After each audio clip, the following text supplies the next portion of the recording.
And the biggest celebrity for us was Bonang. Oh, it just Bonang? Matheba. Yeah. I can safely say the base thing that we need to bring back into the industry. A person who's right now passionate about studying fashion. What are they studying? To study the factories in China? Khosi, you study fashion. How does that make you feel? the biggest challenge that we had as a brand was counterfeits. What does having the audacity to believe mean? Like just You must have inkani and Pat. It's Pat on brands. Watch how you branded, man. A pat on the back is a pat from the man.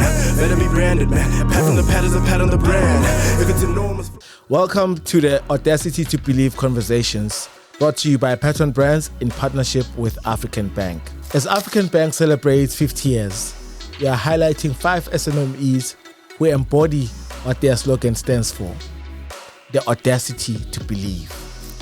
These are stories of resilience, bold ideas, and the power of backing entrepreneurs who dare to dream. And I'm your host, Pat Mahlangu. Let's dive into the conversations.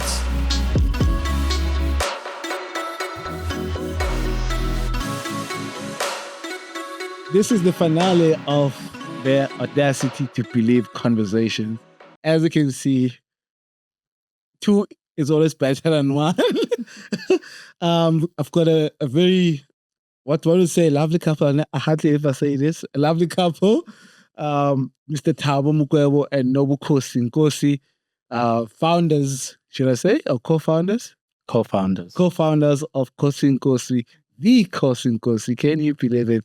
I'm super humbled that you guys made the time to come have this conversation with us. As you know, African Bank is turning 50 this year, and have been on this journey, of elevating the audacious ones. And that's how we sort of got to this conversation that we'll be having today, just around your audacious journeys. As we were talking offline, you were telling me that you guys were the first employees of Khosi and Nkosi, and this is what you've always done.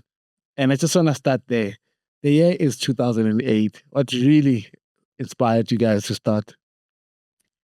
so thank you very much for such a brilliant intro, and thank you for having us here. And I just want to just correct you. It's Khosi Mukwevho. No, Khosi Mukwevho, my Thank apologies. you. Yeah, but really in 2008, we were already just a new couple. We were starting to date, and we were very ambitious. And so Thabo has a marketing and branding background. Got you. At the time, he was a marketing and branding student, was a fashion design student. And so we came together, we were just brainstorming. That was because there was an advert at my school for YDE, which is the acronym for Young Designers Emporium. So they were running a competition or a search for young designers to come and fill up the space. Whoever trades well will then win space, retail space. So that's what we did. So we sat together, Thabo and myself. We drafted a business plan. What does a Khosi and Nkosi woman look like? Wow. Like what are the values of the brand? So just literally started like in a small room. Then we just drafted it up. We did the samples. We did everything that we needed to do. Then fast forward, we got a phone call when we were at a church convention. We got a phone call to say, hey, you guys have won it. Wow. That was the first introduction of the brand Khosi and Nkosi into the retail market. Then one space in three retail stores. And the brand grew over the years and filled up all the YDE stores. Wow. What a story. I just want to double click on your background, right? You studied fashion. How important was it for you to study fashion? Where does the love for fashion come from? Okay, the love for fashion for me comes from family. So my mother grew up not really in poverty, but they didn't have enough. Got you. And so my grandmother used to sew all of their clothes. Wow. They couldn't afford to buy anything. Yeah. So that she would go to the stores and look at the design and the pattern on on the storefront, and then she'd go and sew it. But all mamfundis. Well, So abo machine, the missionaries, they would give gifts, and that was one of the gifts. So the sewing machine was a very big part of the family. Wow. Do you still have that machine? It's there. Wow. It's there. Sure. And then the other part of my wanting to be in fashion was my father, my late father. Yeah. Because he also grew up without having a lot. Yeah. But then when he could afford, he used to show up. Okay. He used to show up. Yeah. So that was my inspiration to be in fashion. Wow, amazing stuff. Thabo, you are a marketer just like I. Your journey, where does it start? I mean, what inspired you to get into marketing? So I had to fight for this, and I come from a family where if you didn't study accounting or you're not a doctor or a lawyer, it seemed frowned upon, So I remember back then when I matriculated, my results were good enough for me to enter into a university and do engineering. And I did exactly that. Yeah. But with the folks, obviously, they're the ones that are in control. They're the ones that are paying for the institution, So they are leading you towards that direction. So I was supposed to study engineering. I did it for a year and I didn't like it, And I knew exactly what I wanted to be. So marketing for me, I grew up as the last cousin within my family. So I watched everybody. I watched everybody's feelings, how they react towards things, how people have different hobbies, if I can call it like that. If this thing makes him tick. So that just observing people, it sort of made me interested in this. I couldn't really put a name into it, but I knew that's what I wanted to do. I just wanted to study people, Yeah. And on top of that, I wanted to sell a brand to people. And the biggest brand I've always wanted to sell was myself because I was considered the younger one. So I used to now have to think about how can I package myself. I was the shortest. How do you stand out? How do I stand out? How do I do this? When it comes to speaking, since you're the youngest cousin, it takes you a while for you to really be able to express yourself. So that's when marketing came along. And I think I was in grade 11 and people came to our school, career day, and they spoke about this marketing. And I was like, what? This is exactly... this? I went to Fendale. So I had a journey of hopping around in South Africa. But the last journey in high school was in Fendale, in Randburg. And they came and I was like, wow, there's a name to this, Yeah. Then I was like to my parents, I want to do this. They're like, no, you can't. You can't just waste the results that you got from metric. You need to do something else, Do something more serious. And I fought for it, man. I really fought for it. And it's something that I tried. I did try to be an engineer. Yeah. But it was really going to be a very frustrating and boring life for myself. Okay, man. And I did marketing and I met Nkosi. I didn't know she was a fashion designer. She was gorgeously dressed, obviously. Obviously, I was like, okay, this person knows how to present themselves very well. Very interesting, Then we interacted. This is what I wanted to do. Oh, okay, this is what I want to do. So literally, our first interaction was an interview. So where do you see life? I like that. Yeah, like let's not beat around the bush. Like, where do you see life? Like, this is what I want to do. This is how I'm going to do it. And yourself? Like, no, I don't see myself working for another person. It's like, so we're going to be poor together. How's that going to work out? Yeah. But we can start a business. Let's start a business together. Wow.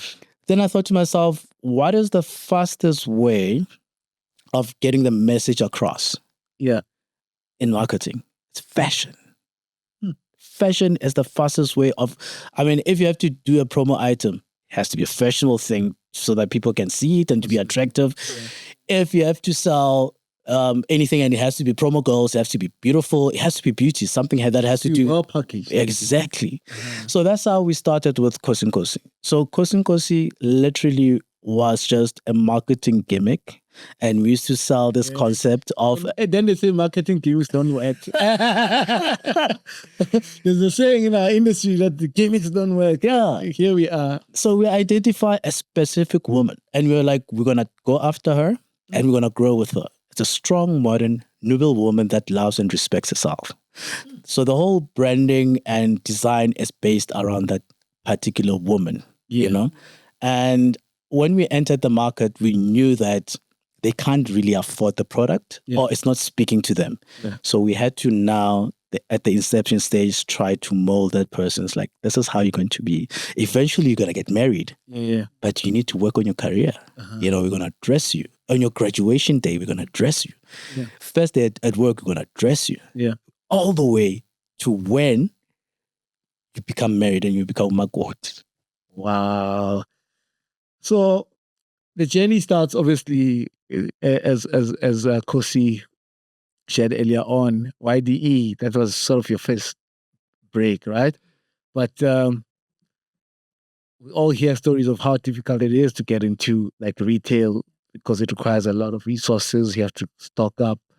You have to get like clothes, you need machinery, and where did that come from? Did you just use your grandma's machine only, or it was a big backup, that one? But, no, but we reached out to family.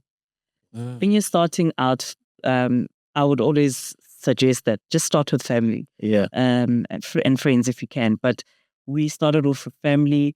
My father and my older brother, they put together like a loan for us, and we had to pay it back. And there was a time where we had to now scale and move into more stores. Then we reached out to Thabo's mom and dad. Okay, you're like, now it's your turn. So literally, it's family that grew this business. They were the very first investors. Sure.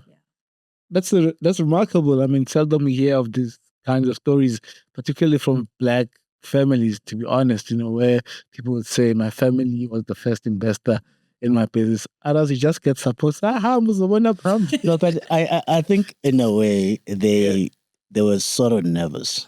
You know, they were like, hey, this is what they want to do.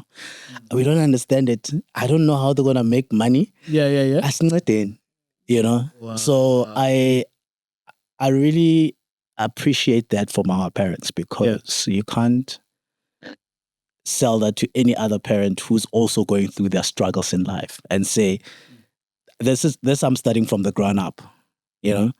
And there's a lot of hope from both our parents, and I wish they were here today, especially Khosi's dad and my mother. They've shared a lot of milestones, you know, but there's a lot of milestones that we're still gonna walk together. And for them, I think they were the ones that were quiet, but rooting. You know, that one who's quiet, who doesn't want to show emotion. You know, like, but they're really rooting for you, you know? They're praying for you. Yes. Praying for you. Yeah. Sure. So now, I mean, how many years later? We're now, what, 18? No, 17. I think after COVID, we sort of... Now that you mentioned COVID, I want to ask, like, how was that for you guys? How did you get through It was quite frustrating. It was very, very frustrating because we were used to being busybodies. Every day we wake up, we go into the thick of things. We're in town, looking at fabrics, going to the CMTs, we're looking at how they're producing our stuff. We were stuck in the house. And you guys were not essential workers. No, we became essential workers. Okay. We made sure we became essential workers. I think it was very important, especially for our sanity. As an entrepreneur, you cannot just sit still. So our dearest president, he announced that essential workers would also fall under the category of making masks. That's what we do. Okay. It's part of, you know. So then we started. We did everything that we could to make it fashionable, to make it appealing, and affordable. Gotcha. And so what we did was, we've made so many, and the way that we marketed them, the photography and the way that we packaged it. Yeah. So when our customers saw it, Yeah.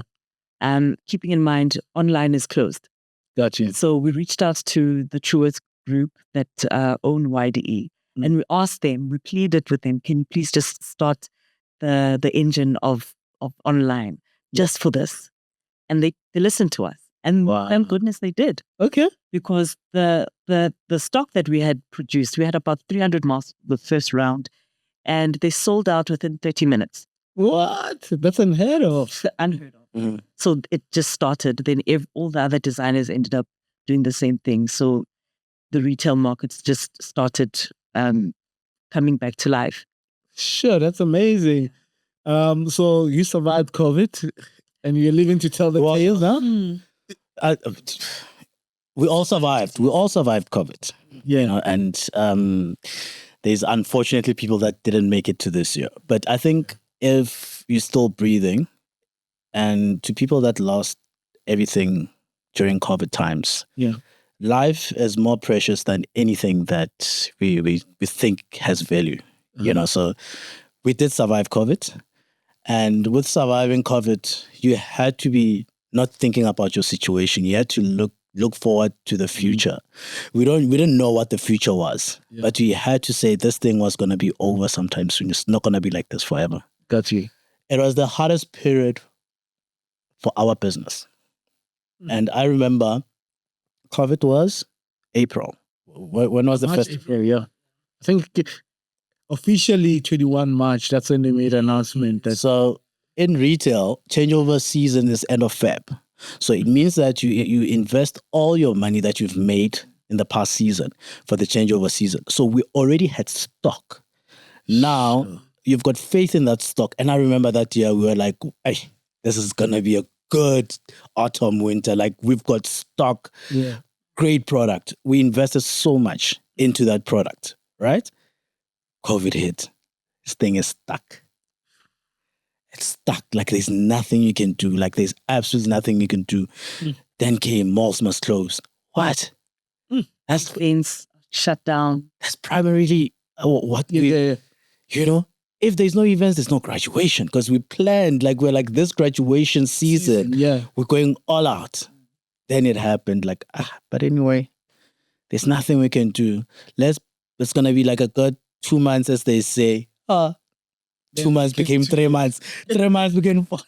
I would say, you know how they communicated the COVID-19 pandemic, the lockdowns, right? That was work of genius. Yeah. They had to pace us. You know, they didn't make us panic.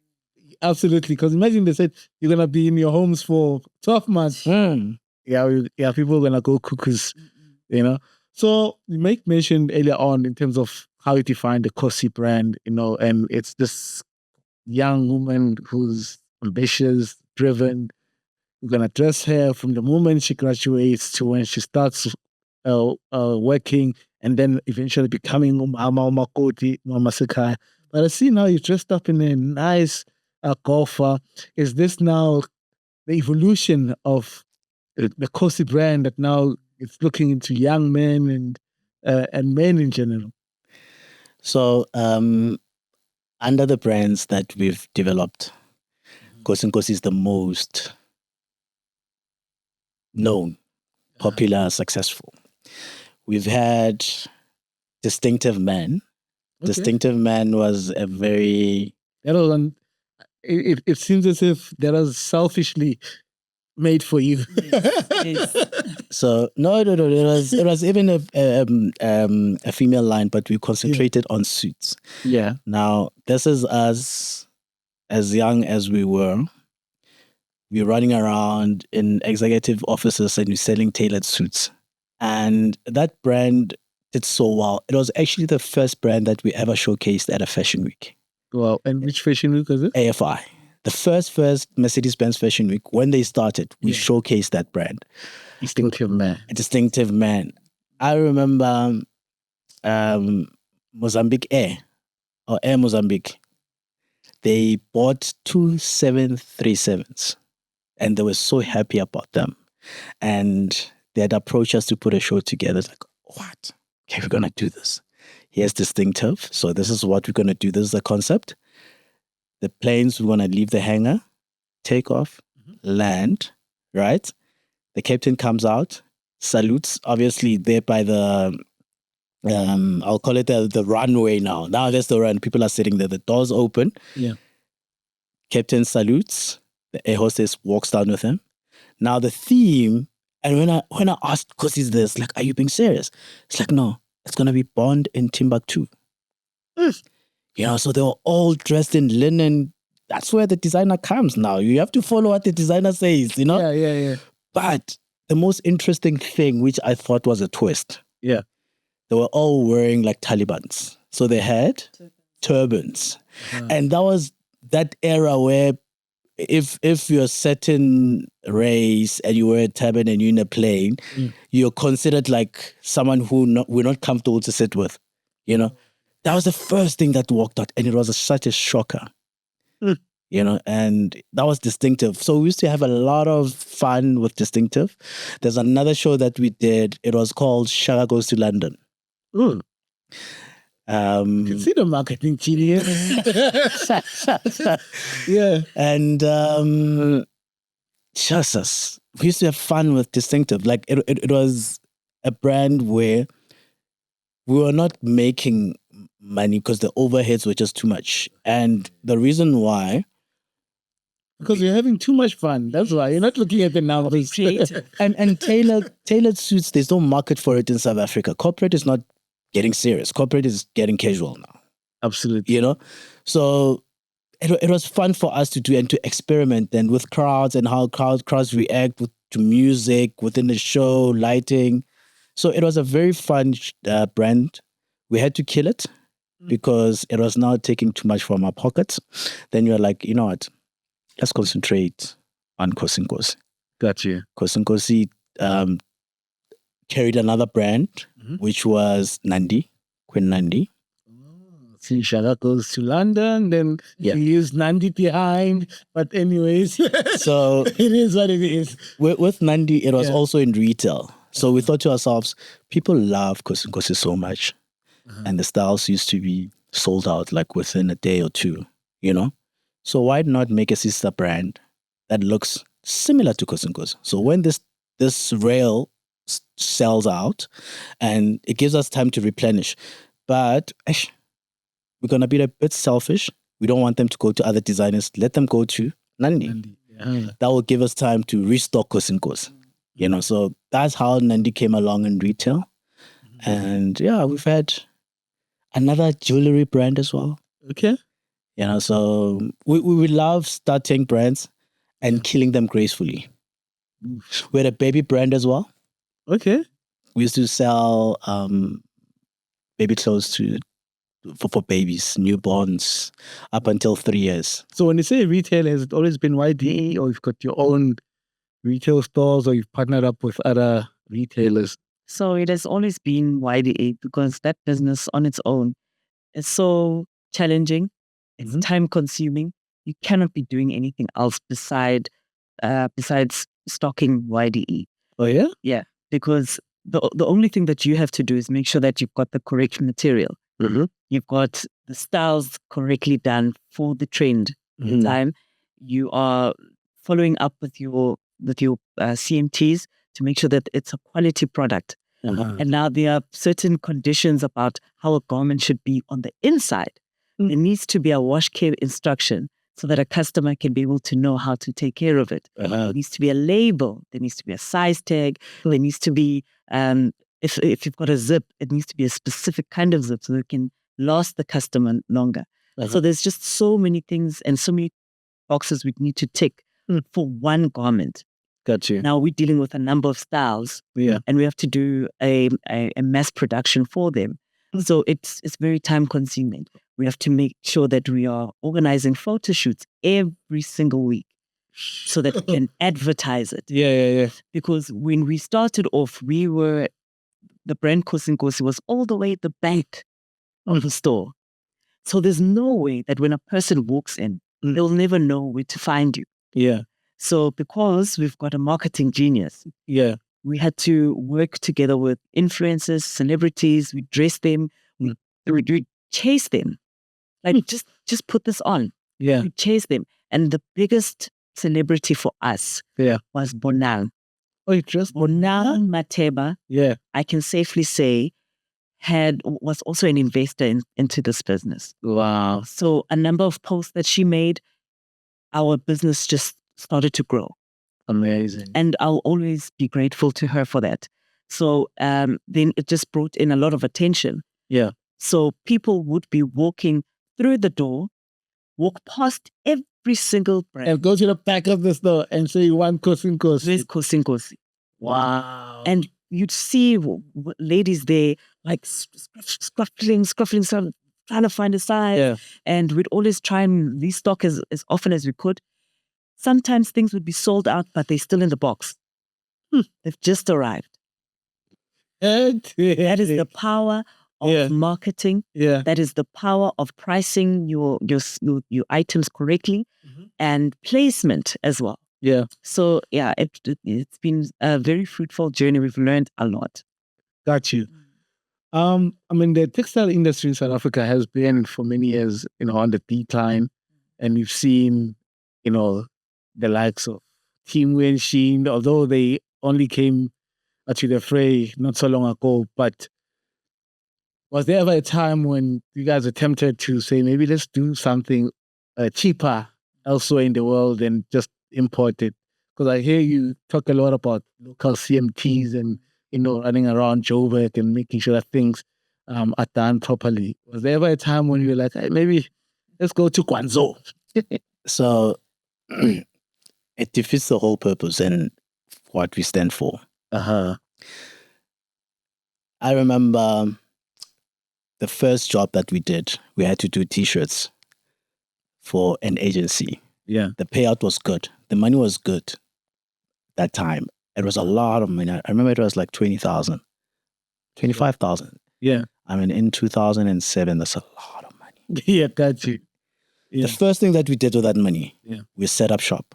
We built a factory. Wow. We build a factory. Now, the people that will go to go stock up overseas, they have never set up shop for themselves, because you get to interact with the people that work for you and support your vision. That these people are supporting their families with the little that they're getting, and they're surviving. Yeah. So this passion of having this brand and wanting to have a supporting asset behind it, which is a CMT, it really speaks to what we do. Currently, this is our fifth factory that we've built. Obviously, things work out, things don't work out. You have to close shop. You have to move because of security. You have to move. I mean, the last move that we had to do was because there were a lot of strikes in town CBD. So courier guy was not picking up stock in time and delaying now the whole process in towards. So you have to build your own thing. You have to understand the people that you're employing, that they're actually relying on you. Then you grow a passion of creating jobs and upscaling people and really giving people skills to survive. Because that person, I'm not expecting them to be working and loyal with us for like 10 years. I want you to learn. I want you to understand how we work. Then you can buy your own machine, open up shop. That's the only way that the economy can grow. Because Guangzhou, that's how they did it. They invested in their own people. They were like, this is what we're going to do to the world and how we're going to do it. We're just going to be uncomfortable for the first 50 years, but it's going to look up. Gotcha. So it's an easy way out, but we're not doing anything for the industry. Yeah. South Africa used to be one of the best fabric producers. We used to have mills. We don't have that now. We currently are outsourcing fabric. It's the only thing that we are outsourcing. Sure. Within our factory, because good quality fabrics are nowhere to be found in South Africa. So there's the middleman that actually brings the fabric into the country. I mean, that is the base thing that we need to bring back into the industry. A person who's right now passionate about studying fashion, what are they studying? To study the factories in China? Khosi, you study fashion. How does that make you feel? How does what make me feel? What he just said right now, to say we've got a lot of young people that are studying fashion, and we don't have, an industry that's sort of conducive for them to thrive. Yeah. So there was a conversation that I once had with a lady. She was saying when it was the COVID time, it was so difficult for people because now a lot of things are made in China. Yeah. And there's nothing that we are doing here. We are not self-sustainable. We're not. We can't do our own things. Yeah. So we can only tell our stories. Gotcha. So now, if we are telling our stories through the eyes or the lens of people outside, we're losing the plot completely. So the biggest challenge that we had as a brand was counterfeits. Did they also kokota you guys? All the time. Actually. All the time. And what I loved about us being able to make them here locally and have control over it is because the moment that we put a dress in the store, we count 3 months. Then that item has a shelf life of 3 months before you find it in Marabastad. Small street. If guys sort of got to do your own investigations in terms of how do they do it? Do they come to the shop and take a picture? They'll buy it. Oh, they buy it. And for us, we ended up seeing it the first time it happened to us. Yeah. It was so painful. It was painful. But as time went along, it is such a compliment for a brand like Khosi and Nkosi to be filled up in the streets. Yeah. It is a compliment. I guess there are pros and cons. There are pros and cons. SARS won't be happy with that, but from a brand perspective, it means it's valuable. Yeah. To a large degree. Yeah. And now also keep in mind the counterfeits, the material is not like what we have. Yeah. And customers know that. Customers know that. And what the best thing about what we do, every week we're launching something new. It's always something new. So our customers, we are retaining them because there's always something fresh and new, and they're able to keep going to their events, knowing that, okay, I wore that 2 months ago. So if it's in the street now, I've worn it already. It's okay. Sure. That's a very profound way of looking at it, because, I mean, counterfeit, we all know what they do to our economy, because it's illicit trade. It's money also sometimes leaving our shores, and they don't pay taxes and all of that. But we are here now, and I think that's an impossible sort of challenge to overcome, and you just have to, like you said, continuously improve. So African Bank is turning 50, half a century. Can you believe it? And I'm tempted to ask you guys, like, where do you see yourself in the next 50 years? What? Maybe before you answer it, once you think about it, where do your paths cross with African Bank? When did that journey start? And I think that's where I was going to start. We were in a very privileged place, and people think that when you work with a bank, you make a lot of money. You make a lot of money. And people don't understand that the most, I don't want to say stingy, but people that hold back the money are the banks. But they'll teach you. That's how they make money. Yeah. So it was growth for us. Yeah. And growth mentally, and we put it out there in the universe. Yeah. Like, we want another challenge because we've been with retail for the past 14, 13 years. We want growth, we want something challenging. And specifically, we want corporate, because corporate, people wear the same thing to corporate, And I remember we were having this conversation. It's like, how about a bank? And we just left it there. Yeah. So when African Bank came along, I mean, it's African, we Khosi and Nkosi, and it's a bank and it's a corporate, like, this is it. Yeah. And you're like, we need to do it right. Because this is a once in a lifetime opportunity for any business to be associated with a financial institution. Got you. African Bank came at the right time in our lives. And I think at that time, the passion of designing was slowly diminishing. And we knew that it's not what we want to do for the next 5 years. Got you. And when we partnered with them, I think it was a fresh of breath air from both the brand and the bank. You know, we were now starting to work with systems, structure. Yeah. Now they're starting to work with creativity and organized mess.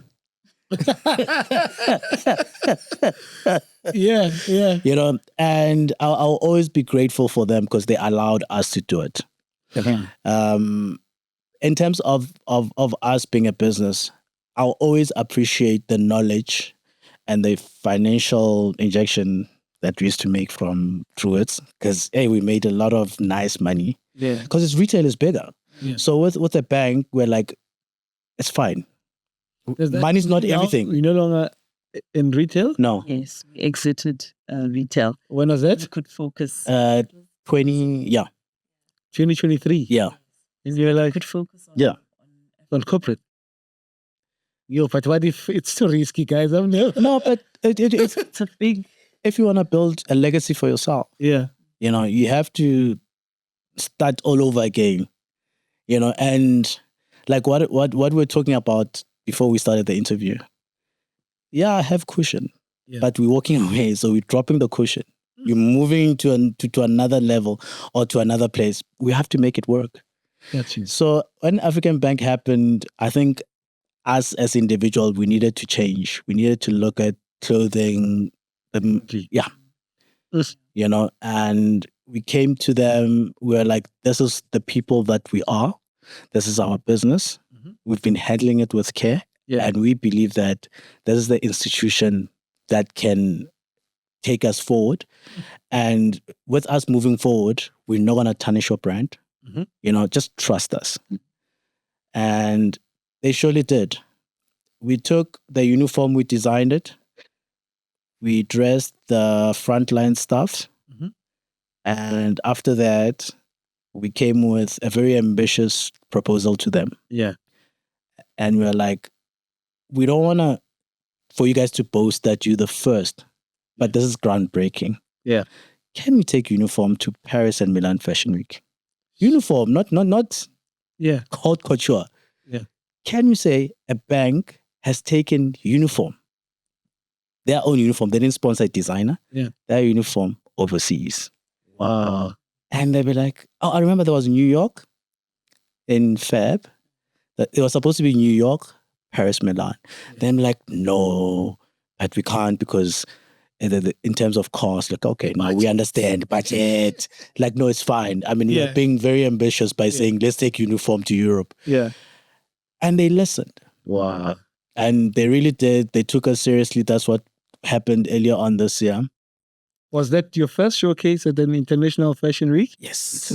Yeah. Sure. No, we didn't go as Khosi and Nkosi. We went there as African Bank. Our first show internationally was, I think, 2 months later at Greece. Oh. Yeah. So Khosi and Nkosi has never showcased in Paris or Milan. Only African Bank did. Wow. But it's very interesting. It's now actually a collaboration. It's a marriage between African Bank and Khosi and Nkosi. And it's called Fashionable Bank. Yes. So it's fashionable banking that was on the global stage. But I think what I'd like to add to what Thabo is saying, for us to be working with African Bank, they came with such an incredible concept on how to revolutionize uniform. And they allowed designers, young Black designers, the opportunity to pitch for this. But obviously, the brand Khosi and Nkosi was hungry. We were all hungry. Yeah. We were really hungry. Gotcha. And we made it to the stage where we were given the opportunity to present to the Exco and the group CEO. And when we walked into that room, what made us quite emotional was that it was a room filled with Black people. People that look like us. And I believe that the brand Khosi resonates with the story of African Bank because it's so deeply rooted in our culture and the preservation of our culture. Who are you? Remember who you are. Remember where you come from. And that is what we, as Khosi, that is what we've been trying to preach all along through clothing. That stand. We were kings and queens before our time. So package yourself in such a way you're presenting that forward. And this has been the most incredible partnership that I think South Africa has seen and yet is to see. And because African Bank was so audacious to start something like this, you can see a ripple effect within the financial institutions, like a number of the companies. Yeah, so there's another one now that is the uniform with another designer that we shall not name. No, but it's a beautiful thing. It's a beautiful thing because now that means there's a platform now. There's a platform for designers to get to really design for corporate. Because if you think about it, a person goes to work from Monday to Friday. They don't want to feel gloomy. They want to feel good. So might as well employ someone who's going to say, okay, let's work on people. Morale of people must go up. I must look forward to going to work on Monday. I must iron. So it's a beautiful thing. We're not going to own it and say we're the first, but let's do more of it. Wow. There's someone else bugging me about the Nkosi throw. So I don't know if you guys can plug me. You've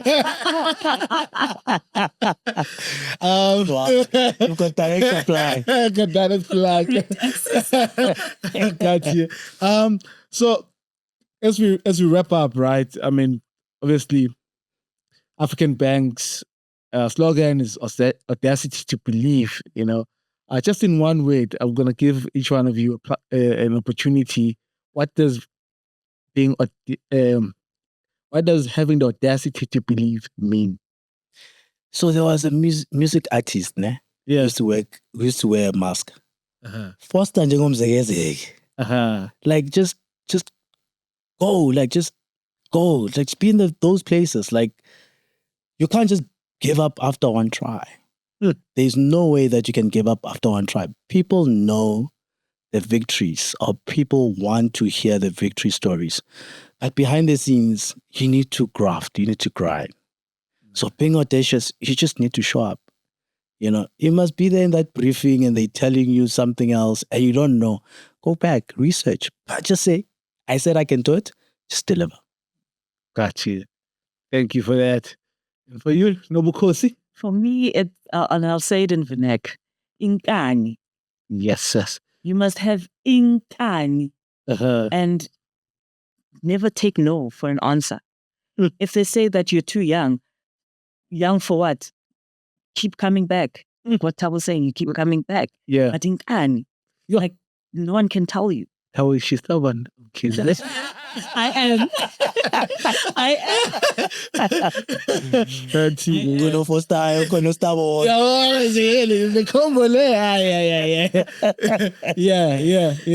Yeah. But inkani, that's what I can say it. And that word inkani, anyone can understand what it means. Wow. Yeah.